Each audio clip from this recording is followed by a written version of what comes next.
پچھلے ویک میں ایک بہت بڑی ایک انٹرنیشنل نیوز آپ کہہ لیں کرنٹ افیئر کے طور پہ سامنے آئی ہے، اور وہ ہے امریکہ کے اندر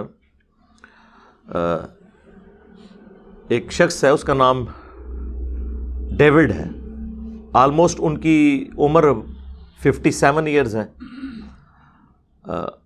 ان کا ہارٹ جو ہے وہ آلموسٹ ایکسپائری کے قریب تھا، تو ڈاکٹرز جو پچھلے کم از کم 30-35 سال سے تحقیق کر کے ایک رزلٹ پہ پہنچے تھے کہ ہم ہارٹ ٹرانسپلانٹ کر سکتے ہیں کسی انسان کا، انہوں نے وہاں کی اتھارٹی سے اجازت لی، ایز اے لاسٹ ریزارٹ انہوں نے اجازت دے دی، اور پھر ایک پاکستانی نژاد ڈاکٹر ہیں ڈاکٹر منصور،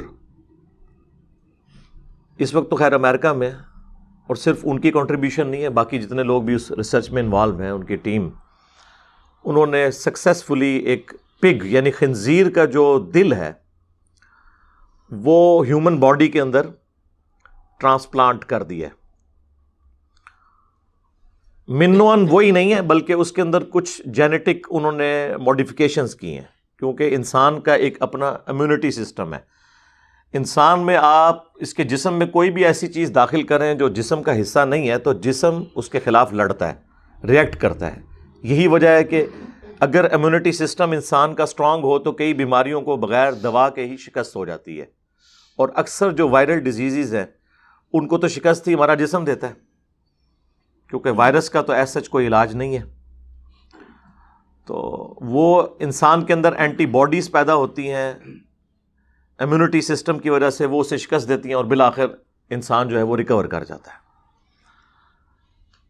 تو اب اگر ایک پگ کا دل نکال کر ایک انسان کے اندر اگر ٹرانسپلانٹ کیا جائے گا تو ظاہر انسان کا جسم تو اسے قبول نہیں کرے گا، تو سیکنڈز کے اندر بندے کی ڈیتھ ہو سکتی ہے۔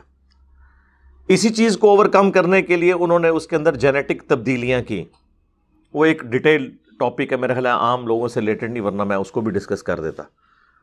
بہرحال at the end of the day وہ کامیاب ہوئے، انہوں نے اس کا دل ٹرانسپلانٹ کر دیا، خنزیر کا دل لگا کے، اور الحمدللہ ابھی تک تو وہ ٹھیک ہیں۔ ہم انہیں بھی نئی زندگی مبارک کہتے ہیں، اور ان ڈاکٹرز کو بھی کہ جنہوں نے میڈیکل ہسٹری کے اندر ایک اور بینچ مارک قائم کر دیا ہے، ایک مائل سٹون اچیو کیا ہے۔ مستقبل میں یہ ہزاروں لاکھوں لوگوں کی زندگیاں بچانے کا سبب بن سکتا ہے اگر یہ کامیاب ہو جائے انشاءاللہ تعالی۔ یہ بہت بڑی کنٹریبیوشن ہے ہیومینٹی کے لیے۔ اب ہم اس چیز کو اس لیے ڈسکس کر رہے ہیں کہ اس کا تعلق کسی نہ کسی درجے میں ریلیجن کے ساتھ بھی جڑا ہوا ہے، خصوصاً جب خنزیر کا نام آ جائے تو مسلمانوں کے کانوں میں سے ویسے ہی دھواں نکلنا شروع ہو جاتا ہے۔ ہمارے تو پنجاب کے کلچر میں مشہور ہے کہ کسی نے اپنی زبان کے اوپر یہ اگر لفظ بھی جاری کر دیا سور کا یا خنزیر کا تو وہ 40 دن تک جی زبان پلید رہتی ہے۔ اب انہیں یہ پتہ نہیں ہے کہ خنزیر کا لفظ قرآن میں بھی آیا ہے، اور جب آپ قرآن کی تلاوت کرتے ہوئے خنزیر کا لفظ پڑھ رہے ہوتے ہیں قرآن کے اندر تو ہر حرف کے بدلے آپ کو 10 نیکیاں بھی مل رہی ہوتی ہیں، تو زبان کہاں سے پلید ہوگی؟ یہ لاجیکلی آپ دیکھیں نا، تو سینسٹیو ایریا ہے۔ بڑے بڑے بے نمازی ہیں، شرابی ہیں، لیکن وہ فخر سے کہیں گے جی اتنے سال ہم یورپ میں رہے ہیں کبھی خنزیر کا گوشت نہیں کھایا، کدی نماز بھی نہیں پڑھی۔ ہاں، اس سے بڑا جرم جو ہے وہ نماز چھوڑنا تھا۔ تو خنزیر مسلمانوں کے لیے ایک سینسٹیو ایریا ہے۔ اچھا، خنزیر بھی انسانوں کی طرح اومنیورس ہے، یعنی گوشت خور بھی ہے اور سبزی خور بھی ہے، اور اس کا یہ جو آرگن ہے دل، یہ انسانی دل کے آلموسٹ قریب ہے، سوائے وہ چند ایک جینیٹک چیزوں کے جو انہوں نے اوور کم کی ہیں اوورال۔ اور صرف یہ دل نہیں، اس کے بعد اور کئی آرگنز بھی پگ کے انسان کو لگائے جا سکیں گے اگر یہ چیز انشاءاللہ تعالیٰ کامیاب ہوتی ہے مستقبل کے اندر۔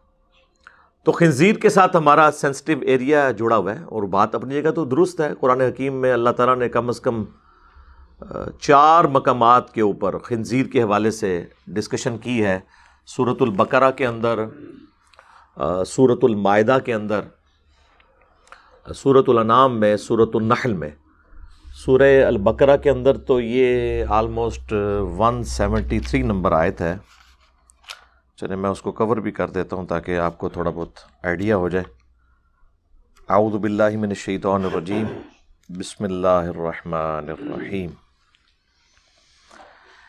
انما حرم علیکم المیتہ، اللہ نے تو صرف حرام کیا ہے تمہارے لیے مردار، یعنی جو چیزیں بیان کی جا رہی ہیں ان کے علاوہ ساری چیزیں جو ہیں وہ حلال ہیں، سوائے وہ چیزوں کے جو کہ ناپاک ہیں خود، جن کو انسانی فطرت جو ہے وہ ناپاک سمجھتی ہے، کیونکہ اس سے پچھلی آیت میں ہے کہ طیبات تمہارے لیے حلال کی گئی ہیں۔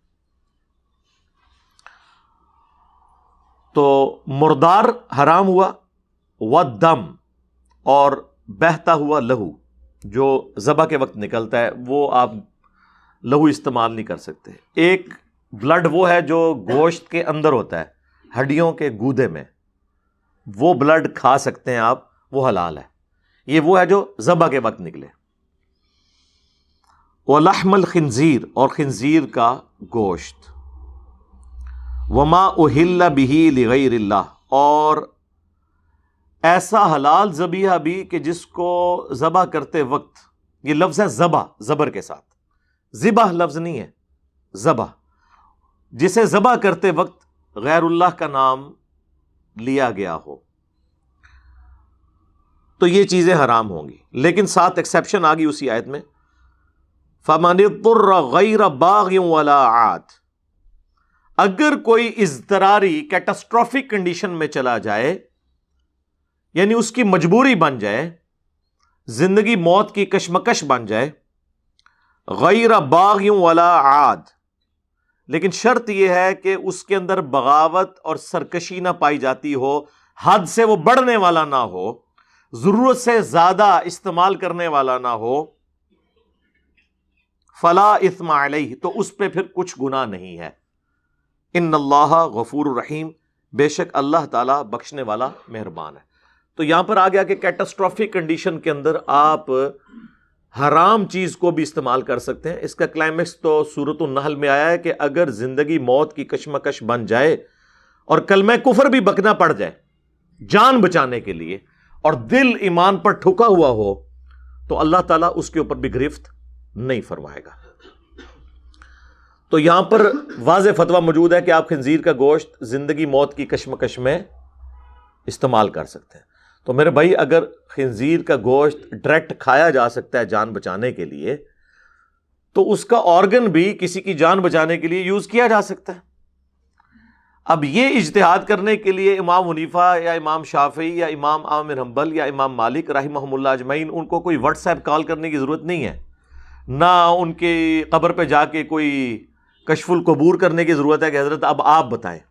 انہوں نے کیوں بتانا ہے؟ ہم نے بتانا ہے۔ ہم آج کے دور کے لوگ ہیں، ان کے دور کے تو یہ پرابلم ہی نہیں ہے۔ تو یہ واضح قرآن کا فتویٰ موجود ہے۔ پھر اس سے بھی بڑھ کر جو سب سے اہم چیز ہے، جو ہمارا ترہ امتیاز ہے، جو اللہ تعالیٰ نے سورۃ المائدہ ہی میں آیت نمبر 32 میں فساد فی الارض اور قتل کے بدلے قتل کے کانٹیکسٹ میں فرمایا کہ یہ دو وجوہ ہیں جن کی بنا پر آپ کسی انسان کی جان لے سکتے ہیں، اور اگر ان دو وجوہات کو چھوڑ کر کسی اور وجہ سے کسی نے کسی انسان کی جان لی، یعنی فساد فی الارض کو ختم کرنے کے لیے کسی عادی چور ڈاکو مجرم باغی کو قتل کرنا پڑے، یا قتل کے بدلے قتل، یعنی اس نے کسی کو قتل کیا تھا، اس کے بدلے اسے جوڈیشری سے سزا دی جائے، خود نہیں جوڈیشری سے، تو اللہ تعالیٰ نے اس کانٹیکسٹ میں فرمایا کہ جس نے ایک انسان کو بھی قتل کیا، اس نے گویا پوری انسانیت کو قتل کر دیا۔